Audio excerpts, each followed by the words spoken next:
Le service du patrimoine de la Bibliothèque municipale de Mulhouse vous propose dans cette vidéo d'évoquer le voyage de Charles X en Alsace en 1828. Peut-être avez-vous remarqué ici et là à Mulhouse des occurrences du nom de Charles X. Voyons maintenant pourquoi ce roi est venu en Alsace et comment a été organisée sa venue à Mulhouse. La bibliothèque possède de nombreux documents pour illustrer ce sujet. Nous vous montrerons le livre narrant le voyage de Charles X en Alsace, de Philippe-Jacques Fargès-Méricourt, ainsi que d'autres gravures issues des réserves de la bibliothèque de Mulhouse. Charles X a été roi de France de 1824 à 1830, dans la deuxième moitié de la Restauration et après Louis XVIII. Lorsqu'il abdique en 1830, c'est le début de la monarchie de Juillet et du règne de Louis-Philippe. On peut également préciser pour la forme que Charles X ainsi que Louis XVIII étaient les frères cadets de Louis XVI. En 1828, le roi part visiter les départements de l'Est. Mulhouse n'était pas prévu au départ, Charles X devait s'arrêter à Colmar. Mais grâce à l'insistance du maire mulhousien, le roi accepte finalement de faire un détour de 80 km pour visiter la ville. Ce voyage fait suite au vote populaire de 1827 qui exprimait une volonté libérale. Ce roi de tendance ultra et plutôt autoritaire a-t-il voulu montrer qu'il avait entendu cette opinion ou a-t-il au contraire voulu se faire acclamer pour prouver que ce vote n'était pas représentatif de la population?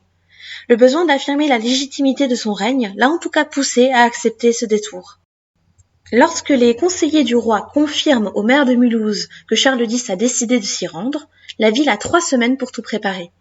La carte placée au début du récit, car il s'agit d'un véritable récit lyrique et enthousiaste, renseigne sur l'itinéraire du voyage royal. Le jour J, le 11 septembre 1828, une délégation municipale reçoit le souverain à l'extérieur de la ville. Au lieu de construire un arc de triomphe comme dans toutes les villes visitées, comme ici à Strasbourg, Mulhouse se distingue en édifiant un dais monumental. Sur la version en couleur de la gravure que nous venons de voir, trouvée sur Numistral, on voit mieux comment le savoir-faire de la ville est valorisé. Les étoffes rouges et blanches qui le décorent ont été réalisées à Mulhouse et arborent les couleurs de la ville. Elles expriment par leur couleur et leur richesse la force de la nouvelle industrie textile urbaine. Le parcours du roi jusqu'à la Porte Jaune est jalonné de 300 mâts festonnés de draperies et de médaillons aux armes de la France. Les estrades pour les spectateurs permettent d'acclamer le royal visiteur. Durant son parcours, le roi est également invité à monter sur une plateforme pour admirer le canal qui doit relier le Rhône au Rhin, que l'on voit mieux sur cette autre gravure de 1850 environ.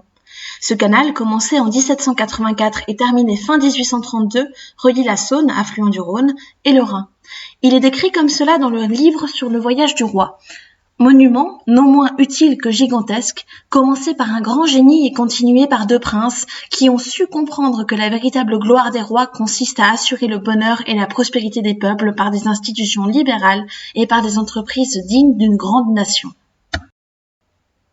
Un autre moment fort de la visite du roi à Mulhouse est la salle d'exposition ouverte afin de lui montrer des tissus, des dessins, dont plusieurs d'Engelmann, des métiers à tisser, des papiers peints. En quelques heures, on fait découvrir au roi les techniques locales et l'industrie mulhousienne. Bien sûr, la ville de Mulhouse espère en retirer des bénéfices, ce qui arrive en effet. Quelques mois plus tard, la chambre de commerce est fondée par ordonnance royale.